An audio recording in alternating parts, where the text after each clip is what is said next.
Aujourd'hui, c'est un véritable séisme dans le monde de l'intelligence artificielle. OpenAI scelle un accord stratégique avec Google Cloud via CoreWeave pour faire face à la demande explosive en puissance de calcul. Dans le même temps, OpenAI reporte le lancement de son modèle OpenWeight et son tout nouveau modèle O3 Pro impressionne déjà, tout en étant jugé trop rationnel pour les conversations légères. Pendant ce temps, en Europe, Nvidia, Mistral AI et les grands opérateurs télécoms passent à l'offensive. Ils déploient une nouvelle génération d'infrastructures IA pour rattraper leur retard face aux États-Unis. ChatGPT, de son côté, continue d'écraser la concurrence avec plus de 5,49 milliards de visites en mai. Mais une autre réalité s'impose. Chaque requête ChatGPT consomme désormais autant d'énergie qu'une recherche Google en 2009. Les étudiants, eux, s'inquiètent de plus en plus du phénomène de brain rot. Ils redoutent que l'usage intensif de l'IA finisse par appauvrir leur capacité d'apprentissage. Et enfin, coup de tonnerre dans le secteur du divertissement.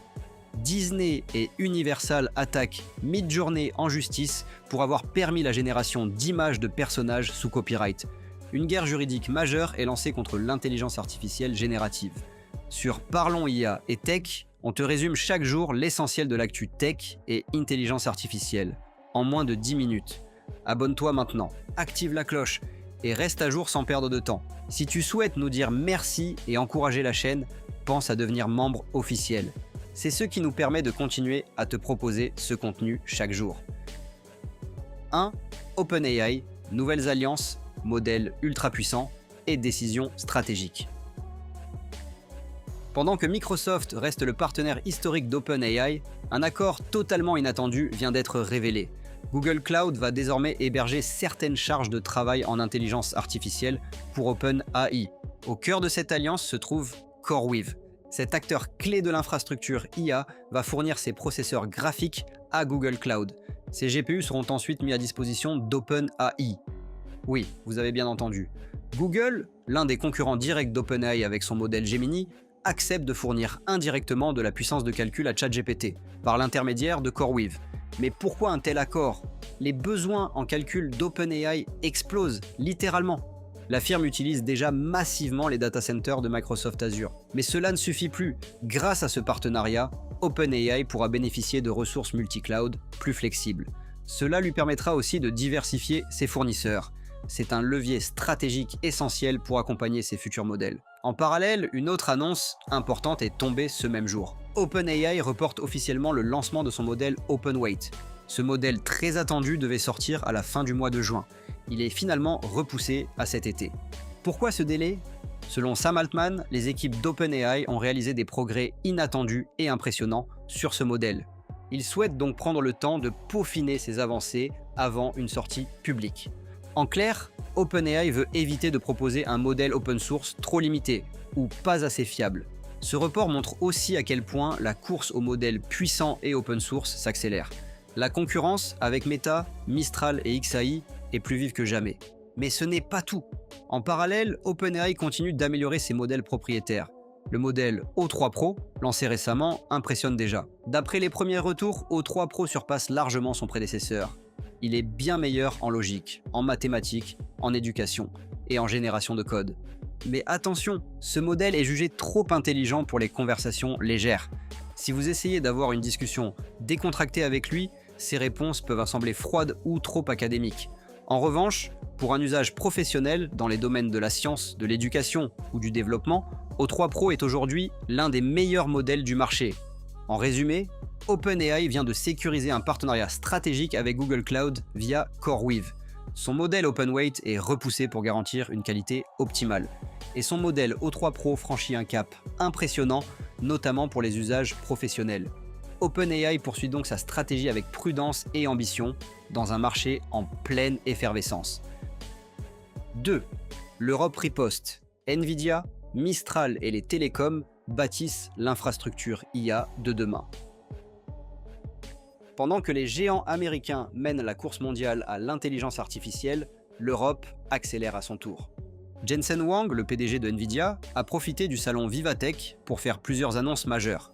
Première annonce, Nvidia va déployer de nouvelles AI Factory dans plusieurs pays européens. En Allemagne, un méga centre industriel doté de 10 000 GPU va voir le jour. D'autres centres sont également prévus en France, en Italie, en Espagne, au Royaume-Uni et en Finlande. Ces usines d'intelligence artificielle permettront de soutenir des projets industriels, médicaux, scientifiques et d'accélérer l'innovation européenne. Lors de son intervention, Jensen Huang a tenu un discours fort. Il a qualifié l'intelligence artificielle de plus grand égaliseur technologique. Mais il a aussi alerté sur le retard de l'Europe face aux États-Unis et à la Chine. Selon lui, il est crucial pour l'Europe de renforcer sa souveraineté numérique. Cela passe par le développement de ses propres puces, de ses propres data centers et d'infrastructures locales capables d'héberger les futurs modèles d'intelligence artificielle. Dans le même mouvement, plusieurs acteurs européens annoncent eux aussi des avancées concrètes. La start-up française Mistral AI va installer 18 000 GPU Blackwell près de Paris. Un projet stratégique pour proposer des modèles puissants et souverains. De leur côté, des opérateurs télécoms comme Orange, Swisscom et d'autres partenaires accélèrent le déploiement de plateformes IA en Europe. Objectif : permettre aux entreprises européennes de ne plus dépendre uniquement des infrastructures américaines. En résumé, l'Europe passe à l'offensive. Avec Nvidia, Mistral AI et les grands opérateurs télécoms, le continent renforce ses capacités pour ne pas rater la révolution de l'intelligence artificielle. Mais face à la puissance d'OpenAI, de Google et de Meta, le défi reste immense. 3. ChatGPT leader du marché. Malgré la multiplication des modèles concurrents, ChatGPT reste aujourd'hui l'outil d'intelligence artificielle le plus populaire au monde. Et les derniers chiffres publiés ne laissent aucun doute. En mai, le site de ChatGPT a enregistré 5,49 milliards de visites. Oui, vous avez bien entendu, près de 5,5 milliards de visites en un seul mois. Derrière cette performance se cache une dynamique impressionnante. Depuis le lancement de ChatGPT 4o, le modèle est perçu par beaucoup d'utilisateurs comme l'un des plus polyvalents du marché. Ses capacités conversationnelles, ses compétences en rédaction, en synthèse et en code séduisent un large public, aussi bien professionnel que grand public. Mais que fait la concurrence ? Du côté de Google, le modèle Gemini ne cesse de progresser. En mai, le trafic de Gemini a bondi de 29%. Un chiffre qui montre que l'intégration poussée de Gemini dans les produits Google commence à porter ses fruits. Autre acteur en progression, Claude, le chatbot développé par Anthropic.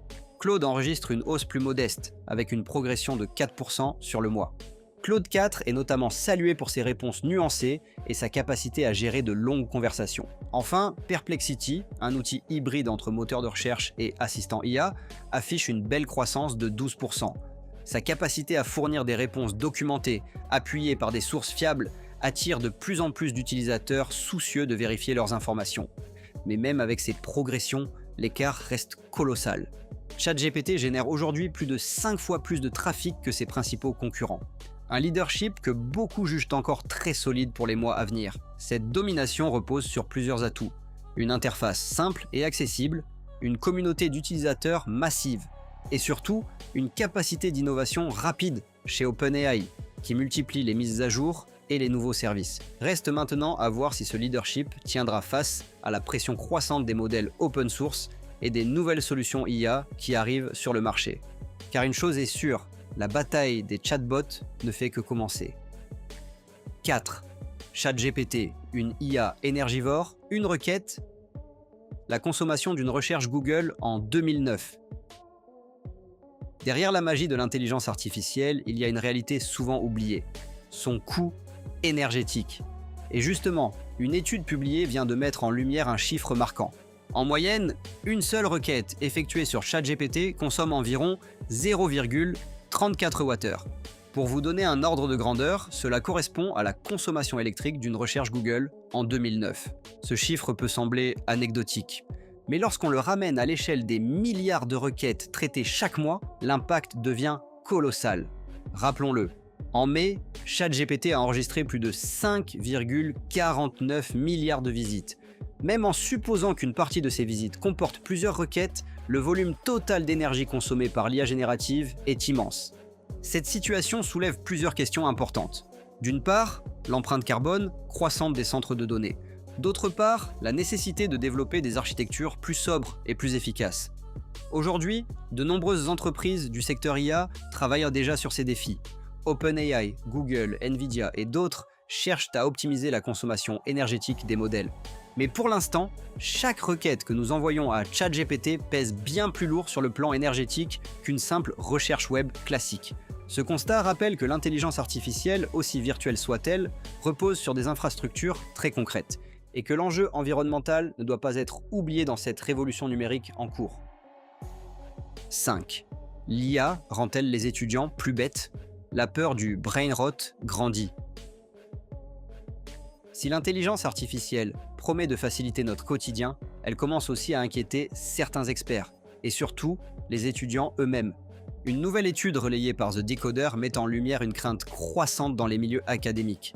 On parle de plus en plus du phénomène de brain rot, autrement dit, la détérioration progressive des capacités intellectuelles. Le constat est simple. L'intelligence artificielle rend aujourd'hui de nombreuses tâches triviales. Rédiger un texte, résumer un document, résoudre un problème complexe, tout cela peut désormais se faire en quelques clics. Résultat, de plus en plus d'étudiants contournent les étapes essentielles de l'apprentissage. Ils copient des réponses générées par IA sans réellement comprendre le raisonnement sous-jacent. À force, cela pourrait entraîner une perte d'autonomie intellectuelle et une baisse de la capacité d'analyse critique. Dans certains établissements, les enseignants constatent déjà ce phénomène. Les étudiants deviennent moins enclins à formuler leurs propres idées. Ils ont tendance à adopter des réponses formatées, produites par des IA comme ChatGPT ou Gemini. Le problème, ce n'est pas tant l'outil en lui-même, c'est l'usage que l'on en fait. Lorsqu'une IA devient une béquille permanente, au lieu d'un simple assistant ponctuel, elle peut freiner le développement des compétences fondamentales. Face à ce risque, plusieurs universités commencent à réagir. Elles encouragent désormais une approche plus responsable de l'IA. L'objectif est d'apprendre à utiliser ces outils de manière éthique et raisonnée, sans en devenir dépendant. Ce débat sur le brain rot illustre parfaitement les nouveaux défis que pose l'intelligence artificielle. Car si ces technologies ouvrent des perspectives incroyables, elles nécessitent aussi de repenser en profondeur nos méthodes d'apprentissage et nos habitudes cognitives. 6. Disney et Universal attaquent Midjourney, vers une guerre juridique sur l'IA générative. Le monde du divertissement entre à son tour dans la bataille juridique contre l'intelligence artificielle. Disney et Universal viennent de déposer une plainte fédérale contre Midjourney. Le motif? L'utilisation massive et non autorisée de personnages protégés par le droit d'auteur. Depuis plusieurs mois, des milliers d'images de personnages emblématiques ont été générées via Midjourney. On y trouve des figures comme les célèbres mignons d'Universal, Elsa et les princesses Disney, ou encore Dark Vador, icône de la saga Star Wars, aujourd'hui propriété de Disney. Ces images, souvent de qualité professionnelle, circulent massivement sur Internet. Elles sont partagées sur des forums, des réseaux sociaux, parfois même revendues sur des sites de e-commerce, sans le moindre accord des ayants droit. Pour les grands studios, la coupe est pleine. Dans leur plainte, Disney et Universal parlent d'un puits sans fond de plagiat. Ils accusent Midjourney d'avoir permis, voire encouragé, la création d'images qui portent atteinte à leurs licences les plus lucratives. Cette action en justice pourrait marquer un tournant dans la régulation des IA génératives. Jusqu'à présent, la législation était floue sur la responsabilité des plateformes comme Midjourney. Mais avec cette plainte, les studios espèrent obtenir des décisions de justice qui poseront un cadre juridique plus clair. Le cas est d'autant plus symbolique que Disney et Universal sont deux géants de l'industrie du divertissement. Leur implication envoie qu'un message fort. Les détenteurs de droits ne comptent pas laisser les IA génératives utiliser leur création sans contrôle. Au-delà de cette affaire précise, c'est toute la question du droit d'auteur à l'ère de l'IA qui est posée. Les modèles comme Midjourney s'entraînent sur des milliards d'images issues d'Internet. Beaucoup de ces images sont protégées. Mais les utilisateurs peuvent ensuite générer des contenus ultra réalistes, brouillant la frontière entre hommage, inspiration et pure contrefaçon. Ce procès pourrait bien devenir une référence mondiale en matière de régulation. Si Disney et Universal obtiennent gain de cause, d'autres ayant droit pourraient suivre. Et les plateformes d'IA générative devront sans doute revoir en profondeur leur fonctionnement, leurs filtres et leurs conditions d'utilisation. Une chose est sûre, la guerre juridique autour de l'IA générative ne fait que commencer. Et l'affaire Disney contre Midjourney en sera sans doute le premier grand chapitre. Voilà pour l'essentiel de l'actu du jour en intelligence artificielle et en tech. Si tu as aimé cette vidéo, abonne-toi dès maintenant et active la cloche pour ne rien manquer. Et si tu veux nous soutenir, pense à devenir membre officiel. C'est ce qui nous permet de continuer à te proposer ce contenu chaque jour. Merci pour ton soutien. À demain.